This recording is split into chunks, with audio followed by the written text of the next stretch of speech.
Hey friends, welcome to Thursday, April the 20th, and thanks for joining me for today's episode of Enough for Today.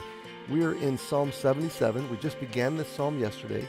We read verses 1 and 2. I cried unto God with my voice, even unto God with my voice, and he gave ear unto me. In the day of my trouble I sought the Lord. My sore ran in the night and ceased not. My soul refused to be comforted. So the psalmist knows God's listening. He knows in the day of trouble to go to God.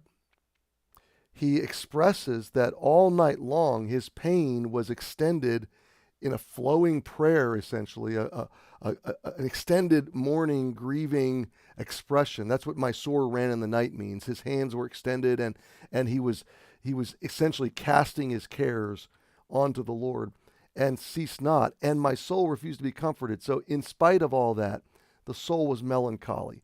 The soul was refusing any kind of promise or hope or positive thoughts. And that's a dark place to be, but you know, we've all been there. We've all been in a place where we were so depleted we didn't even really have the emotional capacity to entertain hopeful thoughts. And still God understands, and God listens, and God receives. So we pick it up in verse 3. I remembered God and was troubled. I complained, and my spirit was overwhelmed. Selah. Now, think about this. I thought about God. I remembered him. I thought about his ways. I thought about his character. I thought on the mysteries of his will and the working of his will and his administration over planet Earth and over the kingdoms of earth. And all of this, thinking on God, the incomprehensibility of all of this, even that became a source of trouble. Like, why is God allowing this? And where is God? And what is his reasoning? And why? So even the thought of God was troubling. And then he says, I complained, and my spirit was overwhelmed. So, I'm just trying to wrap my own brain around this in the sense that the psalmist is essentially saying even the initial thought, immediate source of comfort, and even airing my complaint to God, there was not this immediate sense of relief. There was even a greater sense, maybe, of being overwhelmed. Selah. Now, I want you to mark in your mind, though, this psalm is going to go to a good place. But I love the fact that the psalmist is being open and raw and honest with us, because is there anybody that's walked with God for any length of time that hasn't had this experience? So crying to God, crying out for help, running to him in the day of trouble, knowing that's the right thing to do, praying through the night, but finding that prayer doesn't bring comfort and any remembrance of biblical truth in the first position, just your soul even resists that, just fights back against it, pushes back. I can't even think about that. I can't process that. I don't see it. Okay, I can read about it. It's on paper, God's promises, God's strength, God's power, but I'm not seeing it. I'm not experiencing it. So my soul refuses the comfort. The remembrance of God initially is troubling, confusing, even deeper in terms of perplexity and confusion. The complaint, complaining to God, doesn't seem to bring release. The spirit is still overwhelmed. And so we come to the end of verse 3, Selah, catch your breath. Change in the music, pause, instrumental interlude, okay. Now verse 4. Now the psalmist is talking to God. So I want you to notice this. Verses 1 to the end of 3 is the psalmist telling us. He's speaking to his audience. He's instructing us, or he's testifying to us what he did, okay.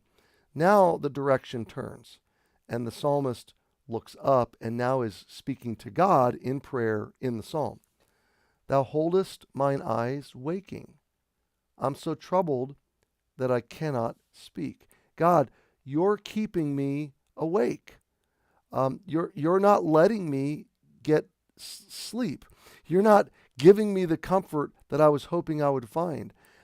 In fact, my trouble is so much now that I'm even struggling to find the right words. I've considered the days of old, the years of ancient times. I call to remembrance my song in the night. I commune with my own heart, and my spirit made diligent search. Do you feel the growing sense of despair? Do you feel the psalmist just grasping? I've considered my history. I've considered ancient times where I know God was active and God was present. I'm calling to remembrance the songs that I've sung before in night seasons of life or in long waking moments. I'm reasoning, I'm communing with my own heart. The idea to commune is to meditate, to muse, to think on, to consider. There's a lot of deep soul consternation going on through the night with this psalmist.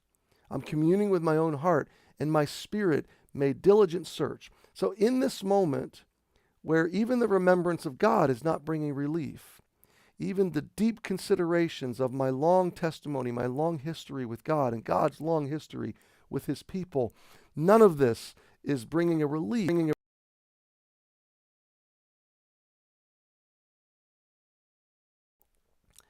My spirit made diligent search. There's just a deep, long wrestling. Now, we're going to see tomorrow a series of questions. Will you cast off forever? Is your favor done? Is your mercy done? Are your promises over? Have you forgotten me? Are you angry at me? Okay, we're going to go through all that. Raw, brutal, real, human experience. Now here's the thing. Remember, God preserved these words for us. So this prayer was not only heard by God, it was recorded by God. This psalmist survived these thoughts. This follower of God survived these doubts. So if you go that deep, and we all have, and we all will, when you go that deep, those feelings, as powerful and as strong and as overwhelming as they are, they're not substantive, they're not enduring, they don't represent reality, and soon enough, God's going to break through them. But isn't it interesting that God allowed this psalmist to experience these realities before he broke through them? So my friend, remember, when the darkness is right there, just beyond the darkness is the grace of God. So you hold on and you wait, and I'll see you tomorrow. Have a great Thursday.